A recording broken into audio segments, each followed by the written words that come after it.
आज हम एक बहुत ही खूबसूरत और मतलब गहरे मायने वाली नज़म पर बात करेंगे। मैं पल दो पल का शायर हूँ। इसके बोल हमारे पास हैं। साहिर लुधियानवी ने लिखा है, खयाम साहब का संगीत है और मुकेश जी की आवाज़। तो कोशिश रहेगी कि इसके फ़लसफ़े को समझें कि ये जीवन, कला, वक्त, इन सब के बारे में क्या कहती है। जी। शुरुआत शायद यहीं से करें। मैं पल दो पल का शायर हूँ, पल दो पल मेरी कहानी है। हाँ, सही कहा। ये पंक्तियां मतलब सीधे दिल पे लगती हैं और सोचने पर मजबूर करती हैं कि भाई जिंदगी कितनी छोटी है ना। और उसके सामने कला, वो शायद वक्त के पार भी चली जाती है। शायर खुद को इसी इसी नजरिए से देख रहा है। बिल्कुल। और ये एहसास कितना साफ झलकता है जब वो कहते हैं, पल दो पल मेरी हस्ती है, पल दो पल मेरी जवानी है। ये सिर्फ वक्त के गुजरने की बात नहीं लगती है। ये शायद साहिर का वो यथार्थवादी अंदाज है, जीवन की सच्चाई को सीधे सीधे देखना, बिना किसी लाग लपेट के। हाँ, बिल्कुल। इसमें ना एक गहरी स्वीकृति है। शिकायत नहीं है कि जिंदगी इतनी छोटी क्यों है, बल्कि वो कह रहे हैं कि हाँ, ये ऐसी ही है। ये एक सच्चाई है। और इसमें दुख से ज्यादा एक तरह की शांति है, एक ठहराव है। अच्छा, और शायर सिर्फ अपने पल दो पल की बात नहीं कर रहे हैं, वो गुजरे हुए शायरों को भी याद करते हैं। मुझसे पहले कितने शायर आए और आने वालों का भी जिक्र है। कल और आएंगे नगमों की खिलती कलियां चुनने वाले। ये तो जैसे खुद को एक बहुत बड़ी तस्वीर में देख रहे हैं ना। हाँ हाँ, बिल्कुल। ये कला का जो एक निरंतर प्रवाह है, जो चलता रहता है, शायर खुद को उस बड़ी परंपरा की एक छोटी सी अस्थायी कड़ी समझ रहा है।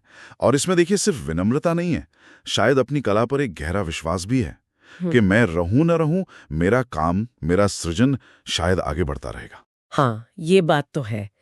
कलाकार आते जाते रहते हैं, पर कला बनी रहती है।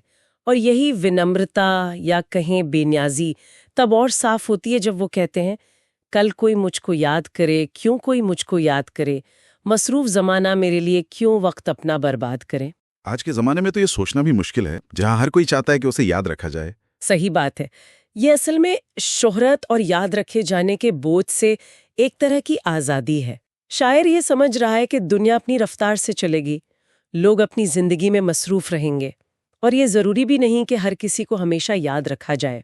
इसमें कोई कड़वाहट नहीं लगती, बल्कि एक सुकून है, एक शांतिपूर्ण स्वीकृति। शायद ये उन लोगों के लिए ज्यादा मायने रखता है जो कला को कलाकार से भी ऊपर मानते हैं। और इस पूरे गहरे फलसफे को, मतलब कैसे आवाज, संगीत और शब्दों ने मिलकर अमर बना दिया है।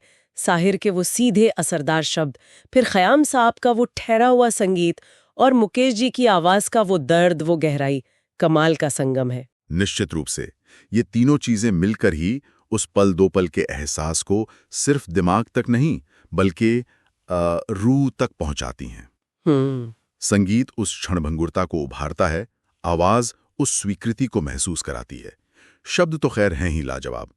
यही संगम है जो इसे इतना खास बनाता है। तो हमने देखा कि मैं पल दो पल का शायर हूँ सिर्फ एक गीत नहीं है। ये जीवन के छोटे पलों, कला की अमरता और एक कलाकार की विनम्रता, इन सब का एक गहरा चिंतन है। शायर आता है, अपनी बात कहता है, चला जाता है, लेकिन वो विचारों का, कला का सिलसिला चलता रहता है। हाँ, और जाते जाते सुनने वालों के लिए एक सवाल छोड़ा जा सकता है शायद, कि अगर हमारा होना, हमारा काम, जैसा शायर कह रहा है, वाकई पल दो पल का ही है, तो फिर उन पलों का अर्थ क्या है? उन्हें मायने कैसे दें? ये नजरिया हमें अपने जीवन को, अपने योगदान को किस तरह देखने के लिए प्रेरित कर सकता है?